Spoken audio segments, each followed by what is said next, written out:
just like to acknowledge the traditional owners of the land where we gather, right across Queensland, but also across Australia.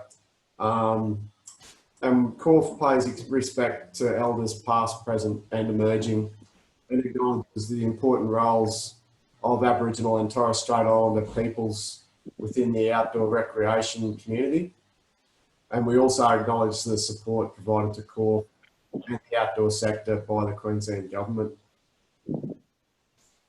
Welcome to another session of Coffee and Conversation.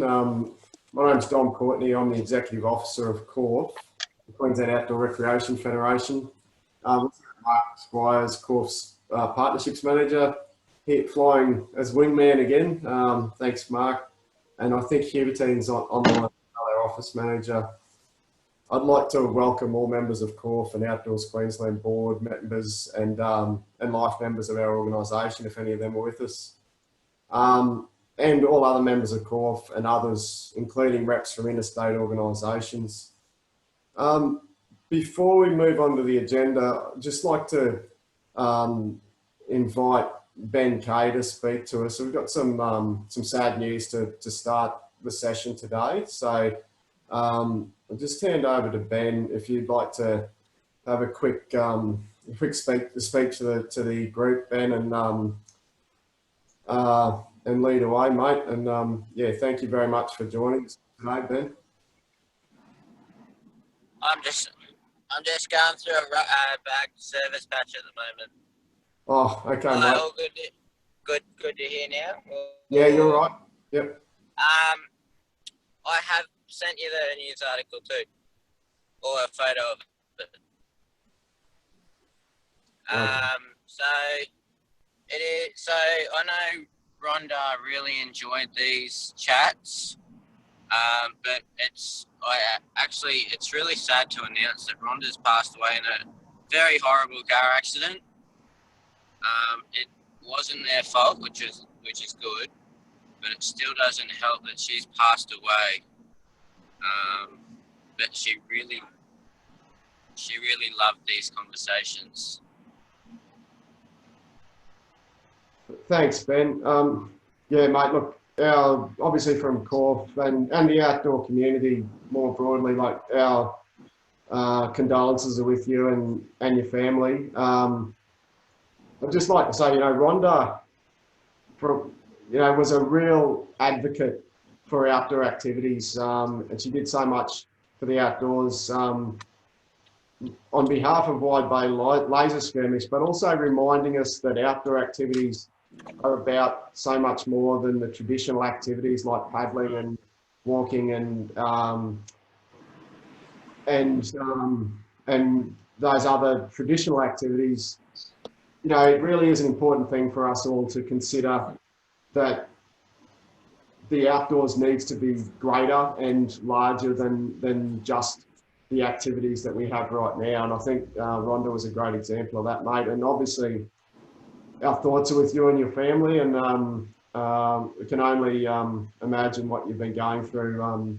So yeah, thank you very much for having the courage to join us today, Ben, too. It's greatly appreciated, and yeah, we will share that news story. I didn't want to do that until you'd sent it through to us and given permission to do that. So thank you very much, Ben, and yeah, and I hope you'll look after yourself too, mate, as you go through what you're going through. Just before we move on to the agenda, I'd just like to request just a moment's silence in memory of Rhonda Kay. If we could, I'm just going to mute myself and maybe just a short moment's silence. Thank you.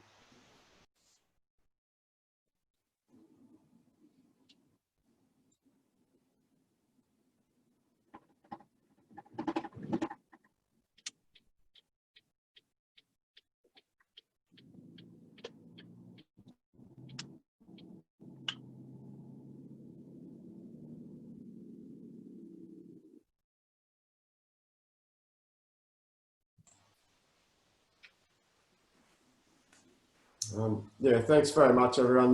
Yeah, we will move on with the meeting. It's a somber way to start our meeting, but it's important to acknowledge, the contribution that Rhonda certainly made to CORF over the years, travelling often down to come to our sessions and also, contributing in many other ways. So thanks very much again, Ben.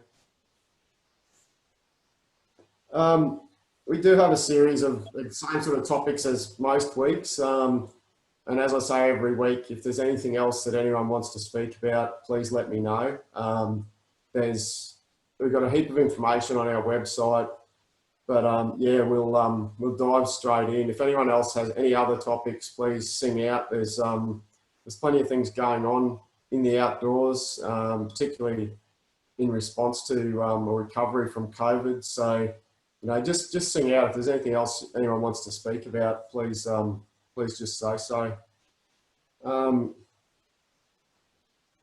First up on that agenda, I spoke a little bit last week about the AQIA online training course, which is specifically for the outdoor industry, sport and fitness. It is an important training course. It's actually a really good online training course. There are some not so good ones out there, but this one's actually really good. I did it last week and I'd highly recommend it. It's actually designed for the Queensland fitness, sport and recreation COVID safe return to play guide. So that's what it's all about. So it's certainly worth a look. And the other one is, and it's at an unusual time, but it's next Friday at 7 o'clock in the evening.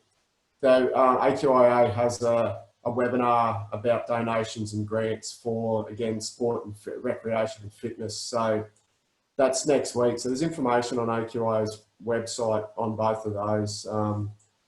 I've just closed the chat feature, but I think Mark will probably share the links to those ones.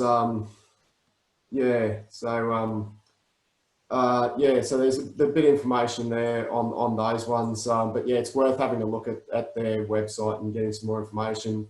And don't forget, there's also TAFE Queensland still has some free online training as well. So there's opportunities there to do some of their training. It's more general. It's not specific to the outdoor or sport and fitness areas, but it is also quite relevant as far as individuals, but also small, medium and large business training. So just wanted to bring your attention to that. Also, we had a brief chat about last week about first aid training, and I'd just like to invite Graham Pilling from Green Frog to have a chat to us about the, I guess, the services that Green Frog has to offer. So, g'day, Graham, and yeah, if you want to have a little chat about that, mate, as we spoke about briefly yesterday, that'd be great. Oh, you're just on mute at the moment, mate. Yep. Sure, Dom. Thanks very much for throwing to me, and g'day to everyone. So Green Frog Adventures has three parts to its company. We have the Green Frog Adventures part, which is the adult adventure tourism and stuff like that. We have Adventure Empire, which is our indoor climbing gym up in Caloundra, which serves as our youth development sort of section. And we have Adventure Training Australia, which is our RTO business, training outdoor rec providers and first aid training. And as such, we've got, we started out with a remote area first aid course a couple of weekends ago for my staff that fell out of date during the COVID period of shutdown. So I managed to qualify 10 of my guys and girls again next week in that weekend. We are running the remote area first aid course again in August, and I want to throw that open to anyone that may need to do wilderness first aid or remote area first aid. It will be run in Wynnum here in Brisbane on the 8th and 9th of August. It is a 2-day course. It starts at 10 a.m. each day and it's run at the Wynnum RSL. If you need any further details, I believe Kelly's just thrown up the in the chat my contact details. So yeah, so get in touch with me, let me know what you need. If it's just a CPR recert, or if you need just a standard first aid, 003, or if you want to go all the way to the remote area first aid. I do acknowledge it's not the wilderness first aid course. However, it's got most of the same qualifications or competencies as the wilderness first aid course. So yeah, that's really all I've got for you, Dom. Thanks. No, thanks a lot, Graham. That's great. Yeah, so that's 8th and 9th of August at Wynnum, and maybe future ones as required as you guys come along. And we're more than happy to put some stuff up on the Corf website if you want to send us through details of that too. If you or Kelly want to send that through to us, we can put something Sure, up. mate, not a problem. Yeah. Thanks, mate. Thanks for that, Dom. No worries at all. And sorry, I used the Green Frog logo rather than the Adventure Training Australia. That's the one I know you as, mate. So, I also, last week we spoke about the changes to the blue card, the Queensland blue card laws. Just wanted to bring that to everyone's attention as well. This comes in as of Monday, 31st of August. And under this system, the big thing about it is the no card, no start for paid employees. In the past, we could put in an application, or a paid employee could put in an application and start work on that day, working with children. Under the new system from 31st of August, you can't do that. You need to have a blue card in your possession and linked to that organisation before starting any work with children. So it's a really important development. So we just need to be all over it. I'm still chasing up some more info and looking at running an information session with the department. I think they're a little bit inundated with people trying to deal with that stuff at the moment. Did you have a question, Graham? Dom, Yeah, mate. I spoke to Blue Card Services on the phone yesterday because I wanted some clarification on things. We've put on a few people recently who have volunteer blue cards. So just, I'm not sure if everyone's aware of this, but if someone has a volunteer blue card, they need to, and they're doing paid work with your organisation, they do have to apply for a paid blue card and pay for it. And that also needs to be done before the 31st of August when this new deadline comes in. Otherwise, they can't work on their volunteer one for your organisation. So that's another thing that that you guys need to be aware of as well if you're hiring any of the newer guys that maybe not have their blue cards yet. Thanks, Graham. That's an important point. Yeah. So this is what this new system. There's a lot of significant changes. So, but yeah, as you say, again, you can't rely on a volunteer blue card if you're doing paid employment. That's just not on anymore. So I think that did used to happen, and I think in the previous or current system, let's call it the previous system, there were opportunities where you could work a certain amount on a volunteer one, but it was very limited.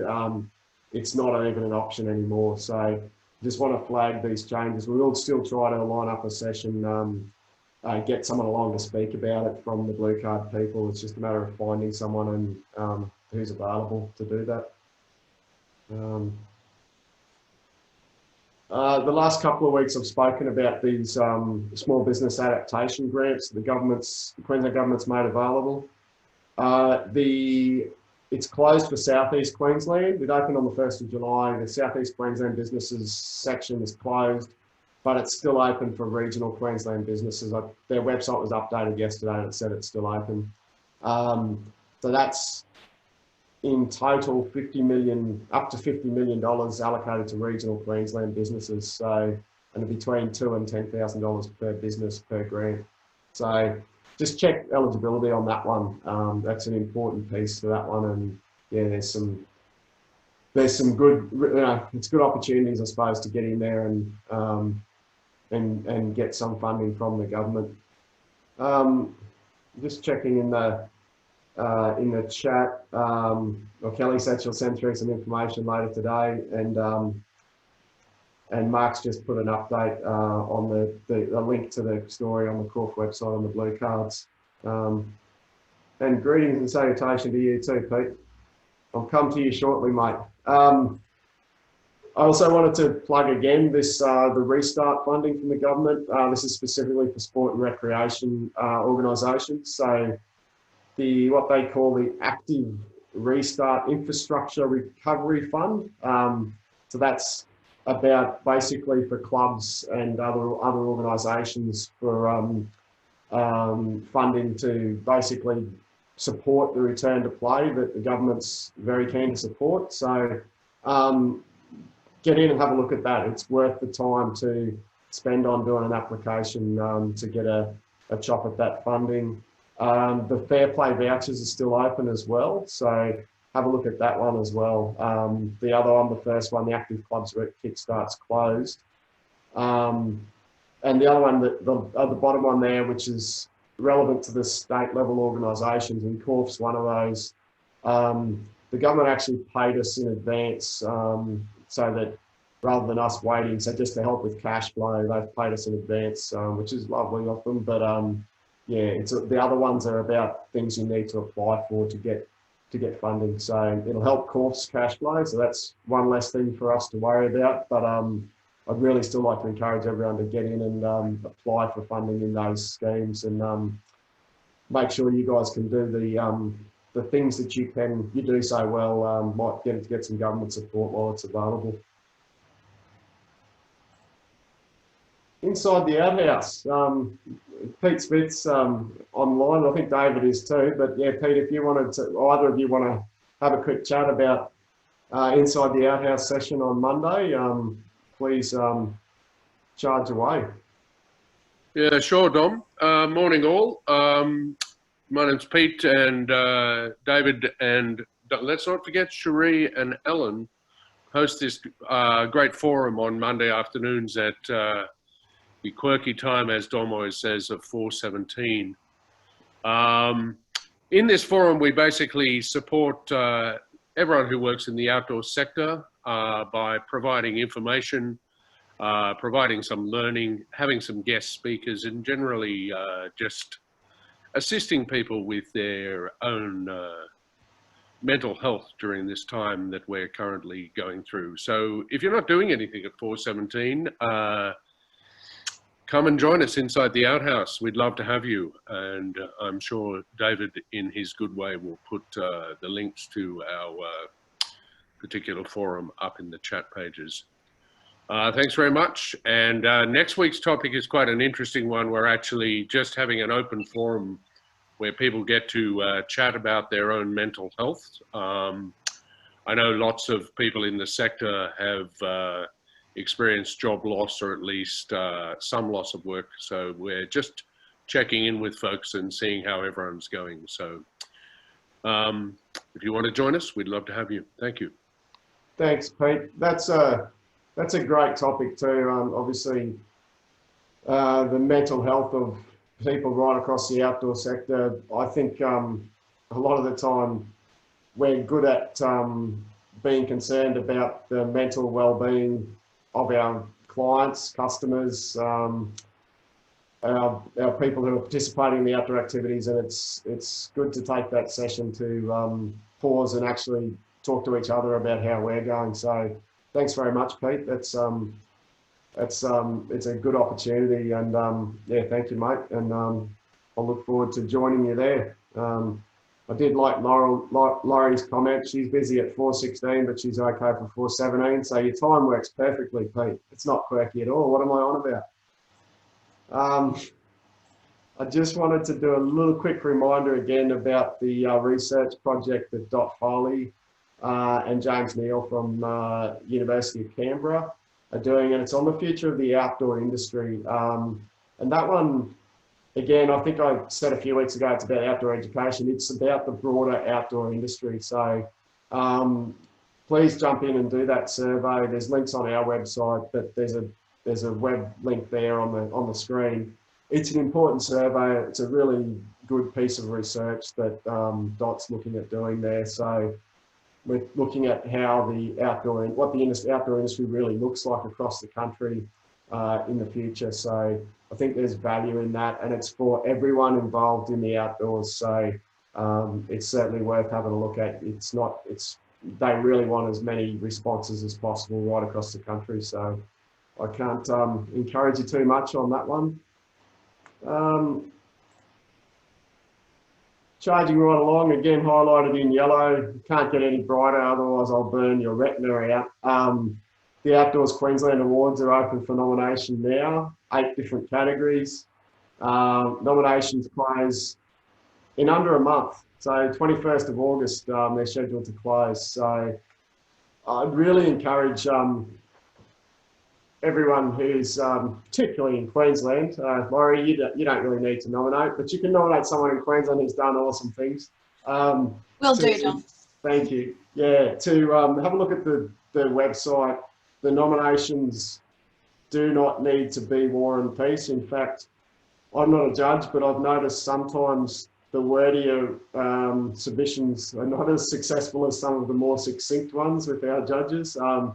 Yeah, we like short and sweet in the world of the outdoors, I think sometimes. So yeah, have a look at the website. It's a really simple process, but I think it's important that this year we celebrate the good things that have been going on. And it's not just about things that have happened in the last 12 months. Some of these categories can be just for things that an individual or an organisation has done over many years. So that's an important piece that I probably need to just emphasise. And you can nominate yourself or you can nominate someone else.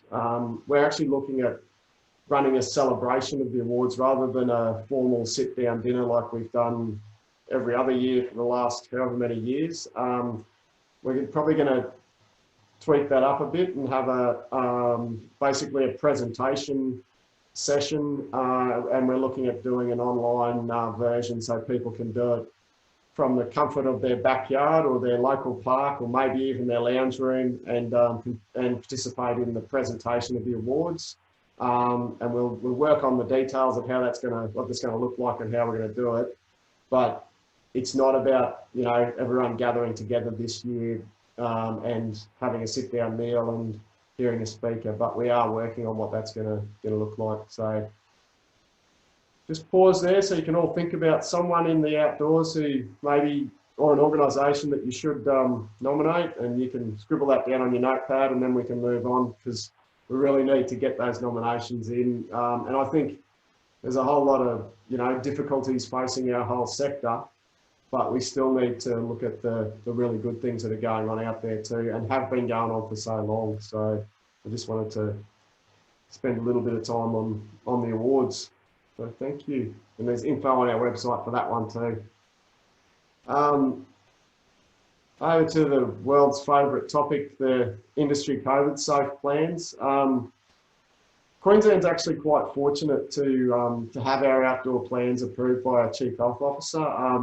I've actually been talking to Laurie this week about the work that Outdoors New South Wales is doing, and they're quite blatantly plagiarising our plans, which is awesome to see, to develop plans that the Outdoors New South Wales, they should be approved by Outdoors New South Wales, but New South Wales Health will consider. So they're putting together a plan for their outdoor industry as well. And basically the system that Queensland has with the approved plans by Chief Health Officer certainly gives some confidence to our industry and to know that if we follow the plan, we're doing the right thing by the whole community. So that's an important part of it.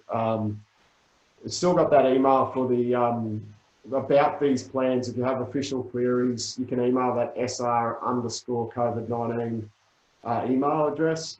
And the other one's the statement of compliance, as far as if you are going to operate in accordance with the plan, download that statement of compliance, sign it off by the authorised person from your organisation, and display it at your site.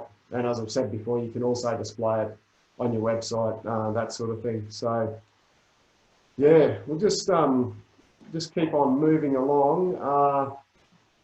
I just wanted to bring to your attention in the USA, their Centre for Disease Control and Prevention, which for some reason is called the CDC rather than the CDCP. I'm not sure if they can't handle a 4-letter acronym, but they've published a document called Suggestions for Youth and Summer Camps on their website. There's a link to that one there at the bottom of the screen. The US summer camp environment's quite different to the Australian, school camp setting, outdoor ed settings, but it is actually some interesting information on that document. So I'd recommend having a look at it. But I did want to just quickly play this video that they've got on their website, and this will be an interesting test of my my system here. Let's see if I can find it.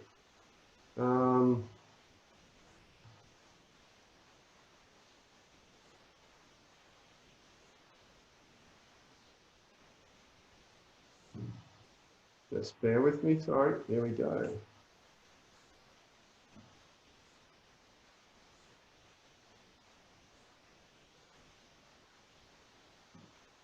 Heading off to summer Is that camp, working? campers, counselors, and staff. Yeah, all good, Don.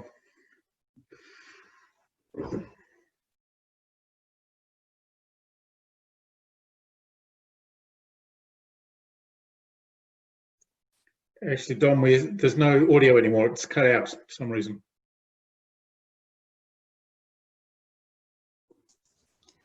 Don, when you click share, there's a little box under your share option that says use your computer audio.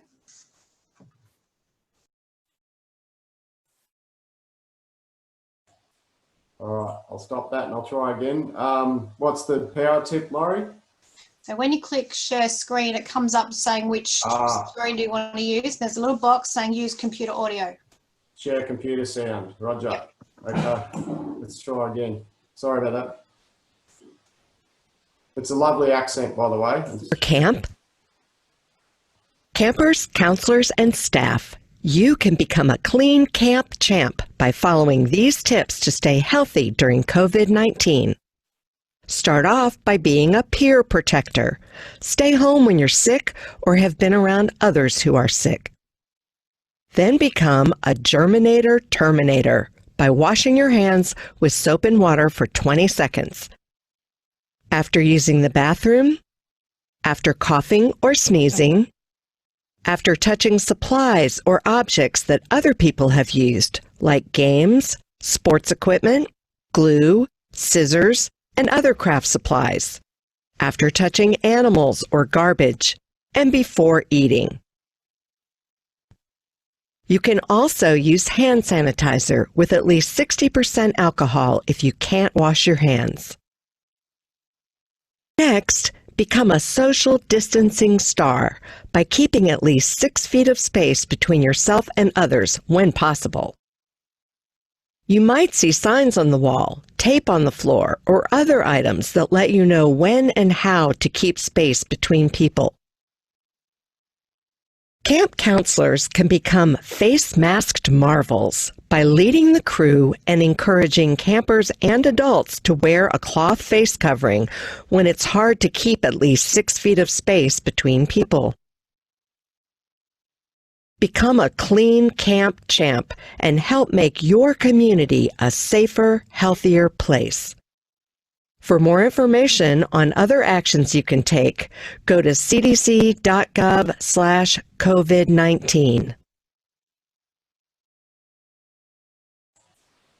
Yeah, as I said, it's a little bit different, but yeah, I just thought I'd share that one to, I guess it's interesting the work that they're doing, and it's good to see it getting out there to aim at the participants and the staff too. So it's just a bit of a different take. So I just thought I'd share that with you. We can share that link to the video too. I've got that. The link is to the CDC suggestions for youth and summer camps there, and on there there's a video on there. So yeah, hopefully that's happy to share that link if I can. Oh, don't know what I just did. Moved on. Yeah, so I just wanted to say our COVID safe plans, they are approved, but they are being updated again. So we have resubmitted to the Chief Health Officer with some minor changes, including a clarification about the differences between group leaders and activity leaders, and trying to make sure that within particularly in the outdoor ed plan, that an activity leader can work across multiple groups, activity groups. So you don't have to have one activity leader for an entire program with one group of 20 people. So that's a clarification that we're trying to get in there. They haven't put versions and dates on the website, on the actual page of the website where it shows the approved plans, which would be awesome and clear and simple, but hasn't happened yet. They've certainly told me they think it's a good idea within some parts of the government, but I think it's I don't know who has to make that decision, but anyway, it seems to be a strange one. So the website, I would say again, a really important thing, and I don't usually give IT advice, as you probably just saw when I tried to share the sound on that video. It's really important to refresh the cache of your browser so that when you go to look at the latest version of those pages, you're not looking at a stored version in your computer's memory. And I found a simple little trick, which is Control F5 on most browsers just refreshes the single page. So that's a little trick that someone's told me. So yeah, if you want to try that, to refresh the browser to check when you go into those plans, because I literally do it every day because I'm hoping that our plan will be updated to the latest version, but it hasn't come through yet. I've had a few people in the last week just ask me again about the 100-person limit in relation to particularly the outdoor ed providers plan. That limit is a trade-off, I guess, for the fact that we got a relaxation on the 4 square metre rule as far as capacity. As far as I know, no other industry plan has got a relaxation on the 4 square metre rule. So I don't think it's going to change in a hurry that we're going to get a further relaxation on the maximum group size, but just remember we can get multiple groups in our venue if you can manage that without the groups mingling. So it's an important point. It's one that I'm still, making sure that I want to, as things improve, it's certainly something that'll be the piece that we can try to get relaxed, and maybe even say, can you change it to 150 or, that sort of thing. But I don't think it's going to get removed in a hurry. So I just wanted to be upfront on that one. The outdoor recreation activity provider plan, there's some additional information in the newest version of that that's not yet on the website, particularly around the events stuff. So that's an important piece of work on that one too. I'll just open up. If anyone has any questions as we go along, please, sing out. I actually do, Dom. It's Tanya from Camp Kubi. Is that okay? Yeah, go, Tanya. So just a question. I'm pretty sure I know the answer anyway, and we're planning towards it. But so when we've got a school, so we've got our first school group coming on site soon that's actually going to be split across the 2 zones. So it's 120 kids, 60 in each zone.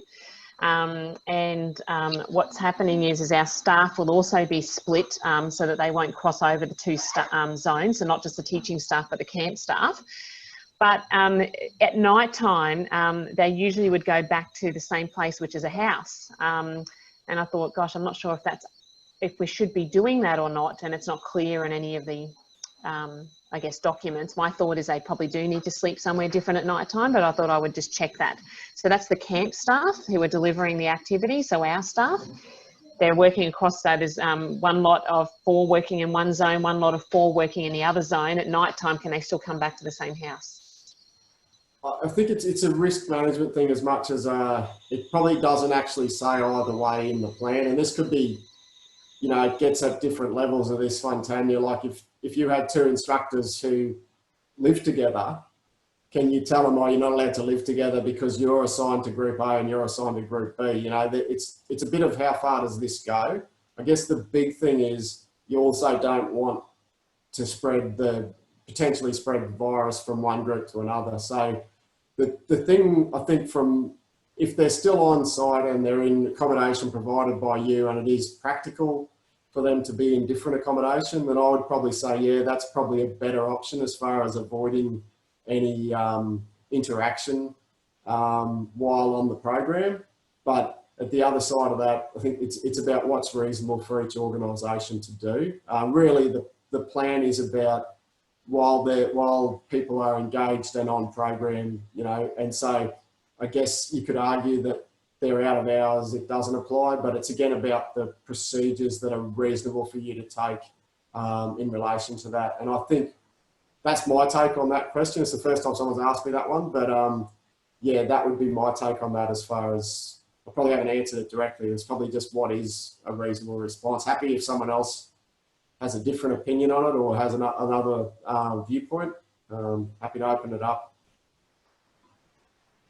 Thank you for your response. Yeah, I've been going back and forward on it. So I think some will still go back home to other locations, but just in my mind, it seemed to me we're spending all this effort to separate them, and at the end of the night, they could still be going back together in the same space, and it might seem a little bit, particularly for the teachers that are on site who are having to keep separated, it might seem unusual that our staff can come back together, but we're not permitting the teachers to come back together. Yeah, I certainly wouldn't be advertising that fact to them, but yeah, it might be just a matter of, yeah, you're right. You don't want the thing to look contradictory as well. So maybe that's the other part of that, how it looks for your clients as well, as far as what controls you're implementing for them, you know, and what applies to your staff. So yeah, it is an important one to consider, and consider the look of it, I suppose, is another part of that process. I just noticed Andrew Brandt just put a comment that groups of over 100 aren't generally willing to split, which is making it difficult to book camps from the larger schools. Yeah, I think it's a fair point, Andrew. I guess the problem is, all we can say is that's the condition that Chief Health Officers put on our industry. If we don't have that condition, we don't have the 4 square metre relaxation, and then we can't operate. So it certainly will keep, we'll certainly keep trying to push for that to be relaxed, but at the moment that's the conditions that we've got. So I think we just need to explain that to the schools, and I guess the other way of explaining to the schools is to say that condition is there to keep your students and your staff safe, and that's what the Chief Health Officer has decided. So if anyone else wants to comment on that one, I'm happy to open it up, but I guess I don't think we can really, we're not really in a position at the moment to argue anything on it, as far as we're lucky to have the 4 square metre relaxation, I think. Dom, it's Robbie Spencer here from PGL Kindillan. We've come across multiple groups that are happy and multiple that are probably not. But a question that we've come up with is, what about travel to and from? Now, we sometimes book schools' buses, and in that case, we'll book them as A and B if we're splitting that group into 2. Is there any direction, I guess? We're choosing to ask schools to think about it, but I guess in no way we have control if they're booking their own coaches. Is there anything to add to travel to and from, or is it just once they're on site, we split them and move forward? Yeah, again, that's another one it can appear quite contradictory. We started on this plan to get into the travel arrangements, Robbie, and then realised this is another rabbit hole that's going to destroy our heads as much as anything. And also there is an industry plan for the travel, the tourism, and like I say, the coaches are in the tourism plan. So we felt that it was better to say, well, that's governed by a different industry plan. We won't try to reinvent that. But I would suggest it's probably good practice to suggest to the schools that if they know they're going to be split into A and B when they get to your centre, you might as well have them arrive separately on separate buses, have them separate right from the get-go, rather than even trying to herd the cats once they arrive at your centre, would be my advice. Dom? Yep. Some of the bus companies are actually well aware of that, because they're only allowed 50%, and they're actually providing a second bus free of charge to make these things happen. Yeah, so I guess if you've got that option too, then you know, as far as splitting groups might make it easier. Yeah, because that's the other one. The industry plan for the travel side of things actually did change as well. So I'm sort of really glad we didn't try to incorporate that stuff into our plan, because then we would have to update that as well. So yeah, I think that trying to split them is probably a good practice, to split them before they even get there. And even, you know, some centres it might be that they're arriving to actually different parts of the centre. So it just makes it simpler that they're not commingling at all. So it's another way to manage that, I suppose. I just wondered, Dom, how much scope is there to go back to the CMO to help her understand the context? Because the schools are basically going, these kids are together all the time, and now you're asking us to split them and not go between it. That a lot of them are just incredulous. And then you do see stuff like Sunshine Coast Stadium on Friday night, where the hill was absolutely jam-packed. 6,000 people in the stadium, and they've said that to us, like, how come the stadiums are full? But we've got to kind of go through all the pain of this split zone system for the same school group. Yeah, like as I said, we tried. We had it in to start with, but we said for the same school group, we can have groups greater than 100, and the Chief Health Officer rejected that. So I don't feel that I'm in a position right now to go back and say, okay, we've been operating for 2 weeks, nothing's gone pear-shaped. Can you please relax that 100? I just think I'll get laughed out of there. So given the situation that's unfolding in Victoria, and sorry, Laurie, but in New South Wales as well, with extra areas that have been declared as hotspots, I'm just not in a position to go in there and try to get further relaxations. It's only going to damage our reputation as far as when we are in a position to ask for it, to get it approved. I just think if I go in there now and say, look, this isn't working, they're going to say, well, you haven't really tried, because the schools have only just come back. Some camps haven't even gone back into operation yet. And I can tell them it's affecting bookings, but at the same time, their primary focus is not on the operation of school camps, it's on the health of the community, and that's what their conditions are all about. And I take your point completely about schools. In schools, they don't have to do it, but we do. That's the conditions they've put on our industry plan. So I'm certainly trying my best, but I'm also very conscious of not trying to not being put in the position where we're arguing things that they're never going to agree to. So, Could we perhaps ask for them to review that particular situation, say at the end of term 3, because this is having long-term consequences. It's impacting well into next year for us, because basically schools over the 100, there's no certainty as to how long this is going to go for.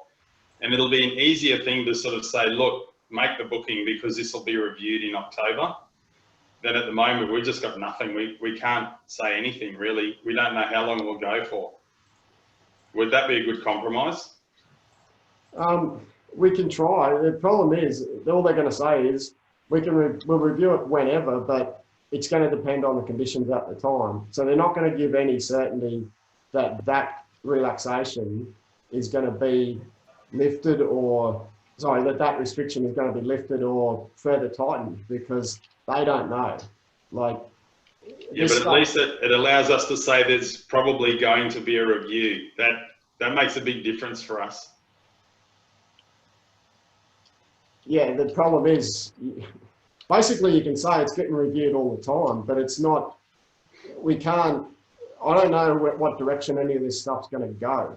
Like, I don't think we can rely on it actually being relaxed further. That's what I'm trying to say. I think, given, the situation down in Victoria, down there, there's schools. School camps are in all sorts of trouble.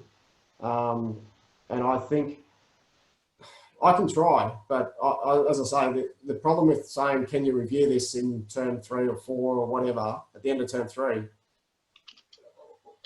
I don't know what they're going to say. And I don't know that they're going to, we can go in and say every single time, we can say, look, this is not working. I can certainly do that, but I just don't know that we're going to get anywhere with it until we've got some actual runs on the board as far as running camps well and showing that we're not actually a risk to community health. And I think that's what we really need. And you're right, probably it is at the end of a string of several weeks of operation, and saying, you know, we haven't had issues but we're having issues with schools not booking. And part of it that the government has spoken about quite clearly is they want to encourage people to get back to work. They want people, you know, to be providing the services that we provide, and that's why we've got an industry plan. So we can use that argument, but we need to have something to back it up, and I don't feel right now that we really have that. Tom, it's Benoni here from Alex Park. We've got groups laughing in our face because the words from a big... Sorry, Benoni, you're really quiet. Can you adjust your microphone, or? Can you hear me better now? That's a bit better, yep. We've got groups laughing in our face because they're from big schools who have got approval from the Chief Health Officer to run their formals this year with hundreds of kids, and they're all allowed to dance. And they're saying, so you're telling us we're allowed to have our formal the day before we come on camp, but then when we get there, you want us to split into 2 groups. But then when we go to the beach, we're all going to be surfing together. And then we come back and you want us in 2 groups again. This is ridiculous. So it's worth asking the question, I think, because if the schools are laughing at us, and I've actually said to them, can you please send an email through to Grace or the health, health office to ask for this to be changed as well.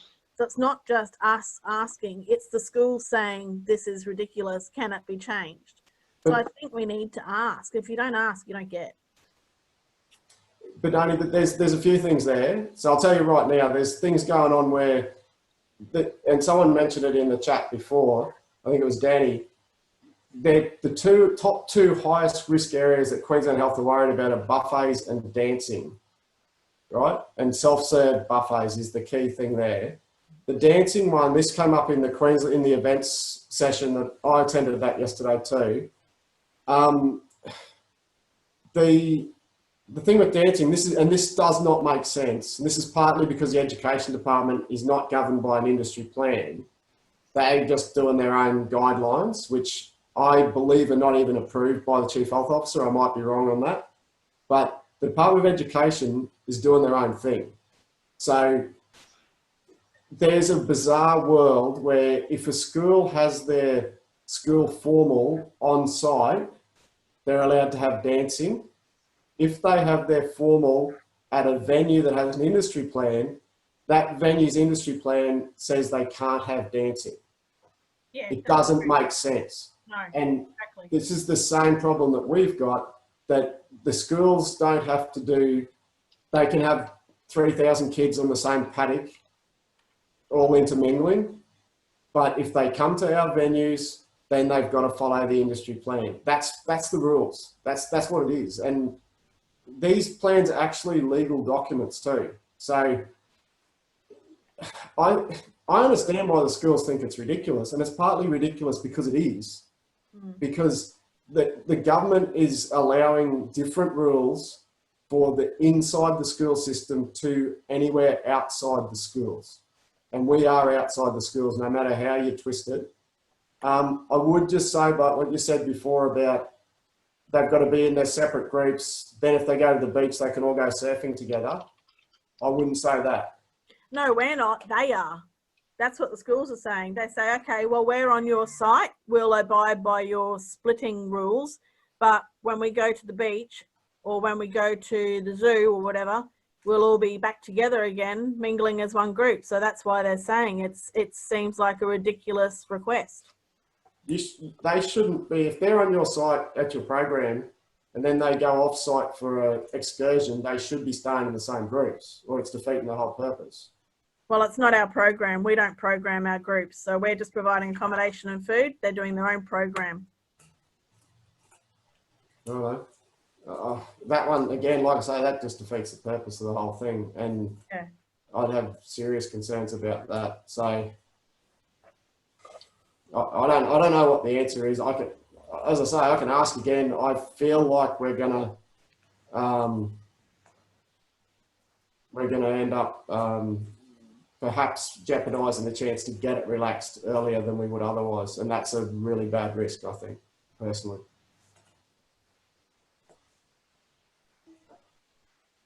I'm just rolling through some of the comments.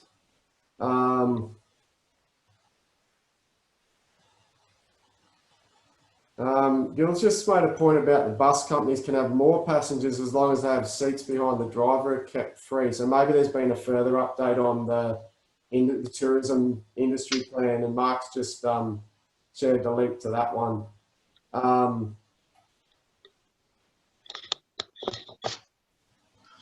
So Danny, the line you said there, unless the group's over 100 from one school, is exactly what we asked for when we got the plan approved, and it got rejected. So that's exactly pretty much what we asked for, and the Chief Health Officer said no. Yeah. Anyway, I think that one's just one we're going to have to keep pushing on and see where we get to. But as I say, I'm certainly not ignoring it, but I feel like the question is really, at the end of the day, do we want the 4 square metre relaxation? Because that's the price that we're paying. To get the 4 square metre relaxation, the Chief Health Officer imposed the groups of 100. And I was told very early on that 4 square metres will not work for outdoor ed for children. I don't know if anyone has an opinion on that one, but. Did you have a chance to talk to them yesterday about the 4 square metre thing when you saw those guys at the Sunny Coast, Dom? Yeah, so that's the other one I did do. I actually went to the Queensland Rec Centre at Curramundi yesterday. I was talking to Graham about that late yesterday. It's, as far as I know, and we're talking to the people from the public health unit at the Sunshine Coast, ours is the only industry plan with the relaxation on the 4 square metres. So, and we've only got that for kids, and they were very clear on that, talking to the staff there at the rec centre about saying that you still need to make sure the 4 square metres for everyone else. And they were quite definite on it and very concerned about the 4 square metre relaxation, on the understanding that it's only for kids. They were okay. But the problem, the things that they were really on about is even the 4 square metres in an enclosed space. And then they went, oh, except for the kids. So they're quite hung up on the 4 square metre rule, because every other industry they're going to, it's the key rule that they're looking at. It's an important thing. They're looking at the hygiene. They're looking at, do you have hand sanitizer? The attendance register is a key part of it for their contact tracing. It's really, like, it was a very good session they did with the rec centre, but yeah, the 4 square metre rule came up a few times, so it's certainly not something that they're at all casual about. They are really concerned about that side of things. So it's not the other big one that they were really on about was potential points where people would be in a bottleneck. So even if going to collect meals and those sort of things, how that would work. And that's the sort of stuff they're really taking a good look at. So, all right, I just wanted to touch on that, the event stuff that Danny mentioned too. So I did sit in on the QTIC ran a webinar yesterday, and they had reps from, actually I think from the Chief Health Officer's office, also the Department of Tourism Development and other stuff, but the tourism bit's obviously the important bit. A guy from Griffith Uni, and also Tourism Events Queensland and QTIC. And they went through quite a bit of information during that session. There was some interesting bits. They did say if you've got an industry plan, then you need to operate under your industry plan, but also incorporate the public health principles in their framework, so for events. So that was an important part of that. But there's things that they talked about. One that they said, and this is really only for people running events that aren't covered by the industry plan, but there's stuff where you can operate under a checklist. And they said if an event has no more than 500 people at any one time, you can operate under a checklist, even if you have more than 500 in total at your event. So it's a bit weird. So you can there's some really odd things in there that they're still trying to work out, I think. They talked about for event organisers, if you do have to submit an event plan to Queensland Health, send it to the general Queensland Health COVID email. Don't hassle your local public health unit. And they there's an interesting discussion about if you get a COVID event plan approved by your public health unit or even by the chief health officer, and then the rules change, what happens? And they basically said, yeah, your plan will get revoked and you'll need to resubmit if you want to hold the event, and you may not be able to hold the event if the restrictions get tighter. So they were pretty blatant about that, saying, basically they said, put your plans in as early as possible, but if things change, all bets are off. So if things get worse, if restrictions get tighter. So that's obviously there was a bit of concern, particularly from tourism operators in that space, thinking, well, the reason to submit this thing early is to get it approved early, but then the conditions can change. As far as they talked about they did talk about the 4 square metre rule in relation to events, and the rep from the Chief Health Officer's office was very strongly saying, no, there is no likelihood of any relaxation on that rule. So again, it made me think that we're still quite fortunate to have that relaxation in our plan, and I certainly wasn't saying it out loud to the tourism people that we've got it, because I don't really want to bring attention to that in case that jeopardises our position. They talked about the industry plan protocols overriding the event framework, but saying that the event framework principles need to be incorporated. They also made a point of saying, this one's quite relevant to some of our events, that if there's a ticketed event, so it's relevant to events and venues, if there's a ticketed event, it's the responsibility of the event organiser to maintain the attendance records, not the venue manager. So that's an important one. But then they went on to say that the venue probably should check that the event organiser is covering the right protocols, partly to protect your own reputation. So it sort of makes sense, but that one's an important point that they made in that webinar. I'm not sure if QTIC is going to make the link available to it, but if they do, we'll certainly share it if they send it through to us.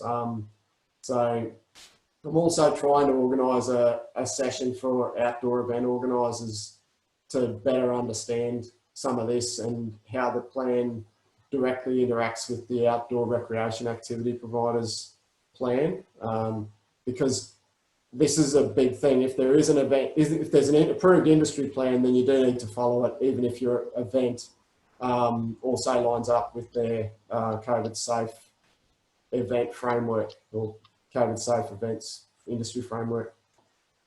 I'm just having a look through the, I'll just move on from there. Basically back to the recap there, we're getting close to time. Just having a scroll through the comments. Certainly see there's a few more there about the 4 square metres. There's a bit of comment about event plans and the tourism plan. The problem is, I think it does specifically say on the government website, if there's an specific industry plan for your organisation, for your operations, then you need to use that. It's not a matter of picking and choosing which industry plan you want to use. I completely agree with Tanya as far as getting confused. This stuff is confusing. There's no two ways about that. And there's so many moving parts and trying to get different plans approved. It's certainly difficult. Laurie's just put a comment there about the industry happy hour at 4 o'clock today, where we'll be raising a glass or a mug to Rhonda. Yeah, that's lovely, Laurie. Thank you for putting that note there. I might see if I can join in too. I always seem to be falling asleep by about 4 o'clock on a Friday, but I'll see how I go today and might join you in that one. Yeah, look, we're pretty much on time. Has anyone else got any topics you want to bring up or comments, questions, discussion points for next week? Happy to hear about it. No, well, it is midday. Don't forget the industry happy hour 4 o'clock today, but also inside the outhouse on Monday. Tanya's just put a comment there. If they're groups that are not school groups, as in mixtures of adults and kids, what do we use? And that's then basically it's still using, you can use the industry plan for outdoor ed. If you're doing outdoor ed activities, it doesn't say it's only for kids. It's for adults as well, but for adults you need to use the 4 square metre rule for accommodation and dining. So, but we can talk further on that next time if that's what people want to do. So, hey Dom, Brad here. Can you hear me all right? Yes, mate. Yeah, just I've been out of the loop for a little bit, but just clarifying the 4 square metre thing. So that's a concession in the industry plan. Just wondering what that's looking like in different centres. So, in other words, we're not as stressed, not as particular with kids. You know, just obviously engaging in activities where they're touching each other, pushing each other, that kind of thing. Is that what I'm understanding from that, or is there a sense of still where possible, avoid contact as much as? No, Brad, so it's a bit different to that. So and this is in the new plan once it gets approved. So the 4 square metres is really about in the dining, accommodation and bathroom area. That's where the relaxation comes into play.